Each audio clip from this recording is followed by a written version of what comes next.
بسم اللہ الرحمن الرحیم۔ محترم ناظرین السلام علیکم۔ فرعون جیسے جابر اور ظالم بادشاہ کے محل میں رہتے ہوئے بھی جس خاتون نے حق کو پہچاننا، ظلم کے سامنے سر نہ جھکایا اور توحید پر ثابت قدم رہ کر رہتی دنیا تک کے مومنوں کے لیے مثال بن گئی، وہ حضرت آسیہ بنت مزاحم علیہ السلام ہیں۔ قرآن کریم نے انہیں ایمان والوں کے لیے نمونہ قرار دیا اور ان کی وہ دعا ہمیشہ کے لیے محفوظ کر دی جس میں انہوں نے اللہ تعالیٰ سے جنت میں اپنے لیے ایک گھر مانگا۔ انہوں نے نہ صرف حضرت موسیٰ علیہ السلام کو بچپن میں اپنی آغوش محبت دی بلکہ خود بھی ایمان کی خاطر بدترین اذیتیں برداشت کی۔ شاہی محل کی ملکہ ہونے کے باوجود انہوں نے دنیا کی آسائشوں پر آخرت کو ترجیح دی اور ثابت کر دیا کہ اصل عظمت اقتدار میں نہیں بلکہ ایمان، صبر اور استقامت میں ہے۔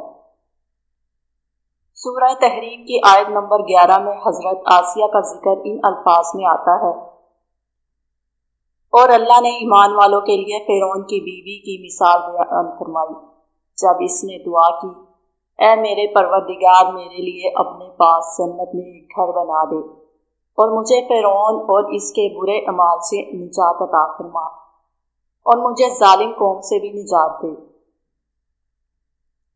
حضرت آسیہ فرعون کی زوجہ تھی، وہی فرعون جو غرور و تکبر میں ڈوبا ہوا تھا، جس کا نفس سرکش تھا اور جس کے عقائد اور اعمال باطل اور فاسد تھے۔ قرآن مجید نے فرعون کو متکبر، ظالم اور خونخوار اور سرکش قرار دیا ہے اور اسے طاغوت کا نام دیا ہے۔ حضرت آسیہ علیہ السلام فرعون کے ساتھ شاہی زندگی گزار رہی تھی، وہ فرعونی حکومت کی ملکہ تھی، ہر نعمت ان کے اختیار میں تھی، وہ بھی اپنے شوہر کی طرح حکومت کے اختیارات استعمال کر سکتی تھی اور اپنی مرضی کے مطابق شاہی خزانے سے فائدہ اٹھاتی تھی۔ ایسے طاقتور شوہر، ایسی عظیم سلطنت، ایسے شاہی دربار، بے شمار مال و دولت، خادموں اور لونڈیوں کے درمیان ایک جوان اور باوقار خاتون کی زندگی ہر لحاظ سے آرام و آسائش سے بھرپور تھی۔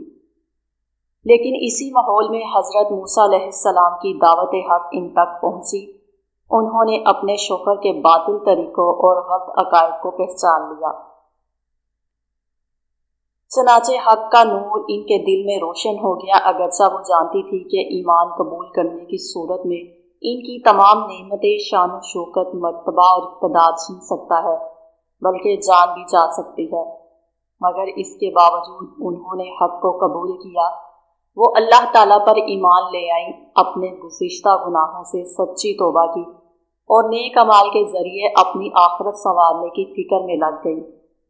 ان کی توبہ ہرگز آسان نہ تھی، اس کی قیمت انہیں اپنا مال، دولت، اقتدار اور منصب چھوڑ کر ادا کرنا پڑی۔ فرعون اور اس کے درباریوں کی ملامتیں، دھمکیاں اور ظلم بھی برداشت کرنا پڑا، لیکن وہ توبہ، ایمان، اعمال صالح اور ہدایت کے راستے پر ثابت قدم رہی۔ حضرت آسیہ کے ایمان لانے کی خبر جب پورے شہر میں پھیل گئی کہ فرعون کی بیوی اور مصر کی ملکہ نے فرعونی مذہب چھوڑ کر حضرت موسیٰ علیہ السلام کے دین کو قبول کر لیا ہے، تو فرعون اور اس کے درباری سخت غضبناک ہو گئے۔ انہوں نے ہر طرح سے سمجھانے، لالچ دینے، ڈرانے اور دھمکانے کی کوشش کی، مگر حضرت آسیہ علیہ السلام کے مضبوط ایمان کو متزلزل نہ کر سکے، کیونکہ وہ اپنے دل کی آنکھوں سے حق کو دیکھ چکی تھی اور باطل کی حقیقت کو بھی خوب سمجھ چکی تھی۔ اسی لیے حق کو پہچان لینے کے بعد وہ دوبارہ باطل کی طرف ہرگز واپس نہ لوٹی۔ حضرت آسیہ نے جب ایمان قبول کر لیا اور اللہ تعالیٰ کی بارگاہ میں سچی توبہ کر لی، تو فرعون نے انہیں دوبارہ باطل کی طرف لوٹنے کی ہر ممکن کوشش کی، مگر وہ ناکام رہا۔ آخر کار فرعون کے غضب کی آگ بھڑک اٹھی، اس نے حضرت آسیہ کو سخت سزا دینے کا فیصلہ کر لیا۔ اس کے حکم پر جلادوں نے اس عظیم خاتون کے ہاتھ پاؤں باندھ دیے اور انہیں سخت ترین اذیتیں دینا شروع کر دی۔ پھر فرعون نے حکم دیا کہ ان کے جسم پر بڑے بڑے پتھر گرائے جائیں تاکہ وہ اپنی جان سے ہاتھ دھو بیٹھے۔ مگر حضرت آسیہ علیہ السلام نے دنیا اور آخرت کی کامیابی حاصل کرنے کے لیے صبر و استقامت کا دامن نہ چھوڑا۔ ان تمام تکالیف دہ حالات میں بھی ان کا دل اللہ تعالیٰ کی یاد سے غافل نہ ہوا۔ حضرت آسیہ علیہ السلام کی سچی توبہ، مضبوط ایمان، جہاد، صبر، استقامت، یقین اور پختہ عزم کی وجہ سے اللہ تعالیٰ نے قرآن مجید میں قیامت تک آنے والے تمام مومن مردوں اور عورتوں کے لیے انہیں بہترین نمونہ قرار دیا۔ ان کے بلند مقام کا اندازہ اس حدیث مبارکہ سے بھی ہوتا ہے جس میں رسول اللہ صلی اللہ علیہ وآلہ وسلم نے فرمایا کہ جنت 4 عظیم عورتوں کی مشتاق ہے: حضرت مریم بنت عمران، حضرت آسیہ بنت مزاحم علیہ السلام زوجہ فرعون، حضرت خدیجہ بنت خویلد رضی اللہ تعالیٰ عنہ اور حضرت فاطمہ بنت محمد صلی اللہ علیہ وآلہ وسلم۔ یہ واقعہ ہمیں یہ سبق دیتا ہے کہ جب کسی انسان کے دل میں ایمان کی شمع روشن ہو جائے تو دنیا کی کوئی دولت، اقتدار، عہدہ یا آسائش اسے اللہ کے راستے پر چلنے سے نہیں روک سکتی۔ ایک یہودی نوجوان اکثر رسول اللہ صلی اللہ علیہ وآلہ وسلم کی خدمت میں حاضر ہوا کرتا تھا۔ نبی کریم صلی اللہ علیہ وآلہ وسلم بھی اس کی آمد و رفت پر کوئی اعتراض نہ فرماتے، بلکہ بعض اوقات اسے کسی کام سے بھیج دیتے یا اس کے ساتھ اہل یہود کے نام خط بھی روانہ فرما دیتے تھے۔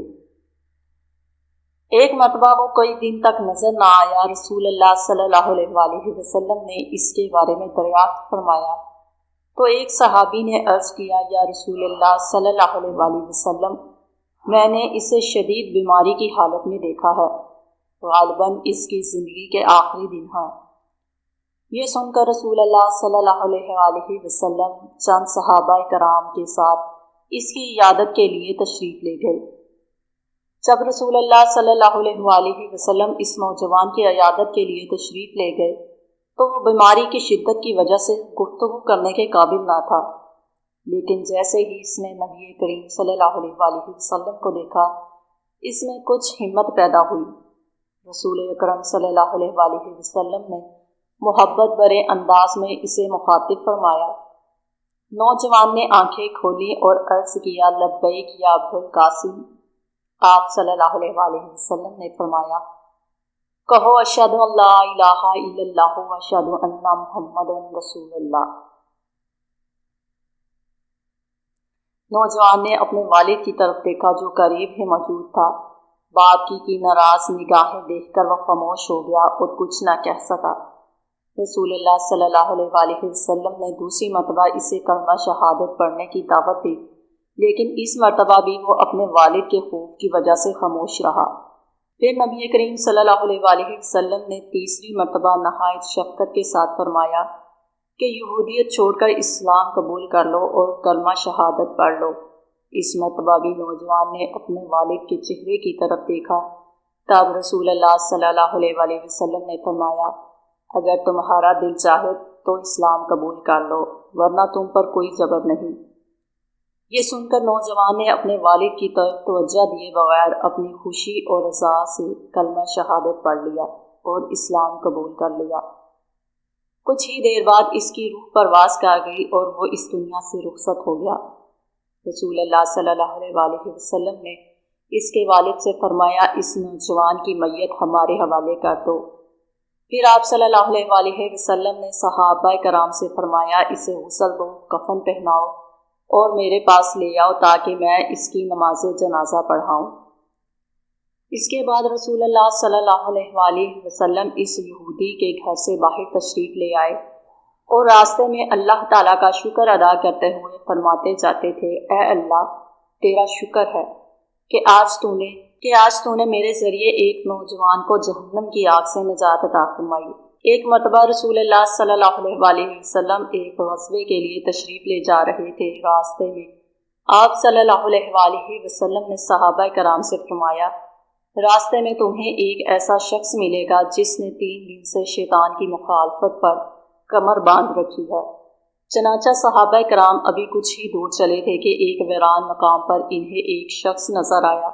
اس کا جسم انتہائی کمزور ہو چکا تھا، گوشت ہڈیوں سے لگا ہوا تھا، آنکھیں اندر کو دھنس چکی تھی اور جنگل کی گھاس کھاتے کھاتے اس کے ہونٹ بھی زخمی ہو چکے تھے۔ جب وہ شخص قریب آیا تو اس نے رسول اللہ صلی اللہ علیہ وآلہ وسلم کے بارے میں دریافت کیا۔ صحابہ کرام نے اسے بتایا کہ یہی اللہ کے رسول ہیں۔ اس نے نہایت ادب سے عرض کیا، یا رسول اللہ صلی اللہ علیہ وآلہ وسلم، مجھے اسلام کی تعلیم عطا فرمائیے۔ آپ صلی اللہ علیہ وآلہ وسلم نے فرمایا، کہو اشہد ان لا الہ الا اللہ و اشہد ان محمد رسول اللہ۔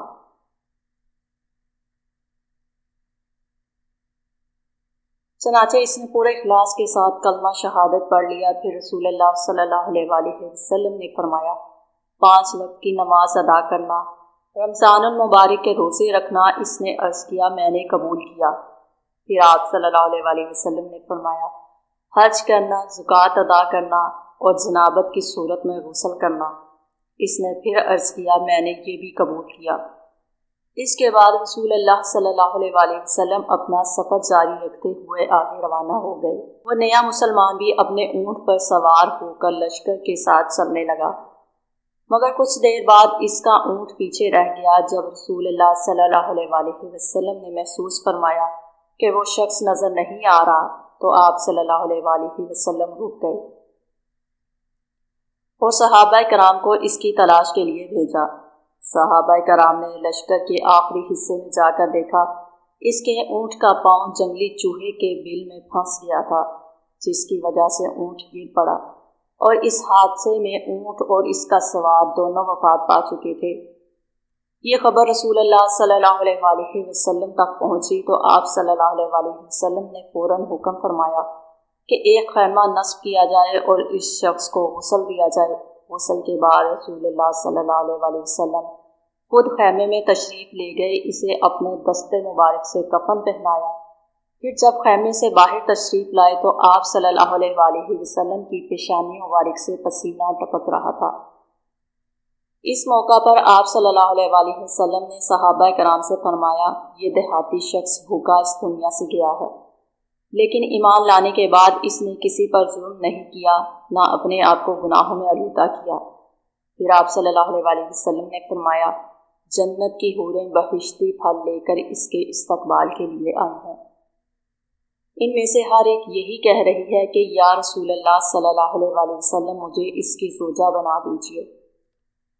قرآن کریم میں اللہ تعالیٰ ارشاد فرماتا ہے، اے ایمان والو، اپنے آپ کو اور اپنے گھر والوں کو اس آگ سے بچاؤ جس کا ایندھن انسان اور پتھر ہوں گے۔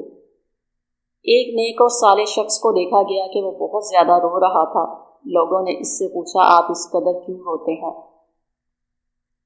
اس نے جواب دیا، اگر اللہ تعالیٰ مجھ سے یہ فرما دے کہ میں تمہیں ہمیشہ کے لیے صرف ایک گرم حمام میں قید کر دوں گا تو بھی میرے رونے کے لیے یہ بات کافی ہوگی، لیکن حقیقت یہ ہے کہ اللہ تعالیٰ نے گناہ گاروں کے لیے جہنم کے عذاب کی خبر دی ہے۔